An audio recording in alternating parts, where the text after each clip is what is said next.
Today, we're making a dragon. Recently, it was the Mid-Autumn Festival, an East Asian holiday all about family, moon gazing, and eating delicious moon cakes. Since the festival is traditionally linked to rabbits and the moon goddess, and given all the bunnies that I draw, you'd think that I'd make a bunny tutorial. But it also made me realize how fast this year is flying by, so I decided to make a dragon in honor of the Year of the Dragon.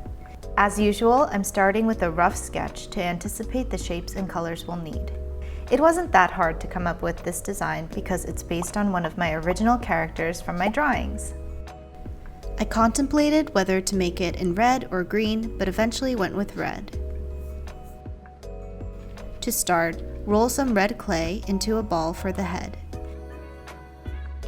Create an indentation with a tool and pull out part of the clay for the snout. Smooth the newly formed edges as needed.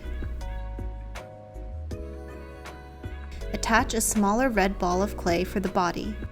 If you're worried about it falling apart, smooth out the area where the two pieces meet, but this is optional. For the tail, make a slightly curved cone. If you're wondering how to make basic clay shapes like this one, you can check out my basic clay shapes video.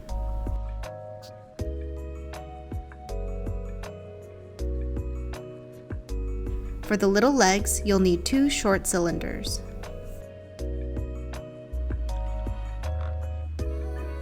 For the arms, I chose a flat teardrop shape because I didn't want the arms sticking out on the sides too much. Attach the pointy end of the teardrops to the body. For the wings, pun unintended, I pretty much winged it. I cut some triangles along the bottom edge of a flat piece of clay and smoothed it out to look like the bottom curves of a wing, almost like the wings of a bat. As an optional step of detail, I gently added 2 indentations to really emphasize the shape of the wing.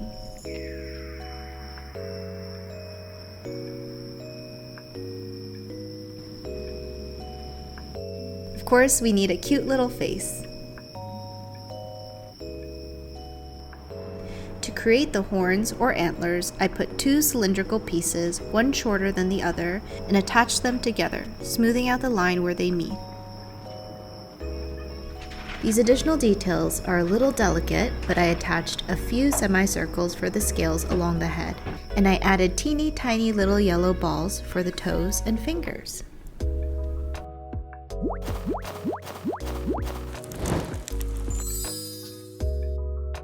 After baking, you can call your piece done. But as an optional step, I painted the horns, the tummy, the toes, and fingers in gold. You can paint them in yellow paint or any color you want.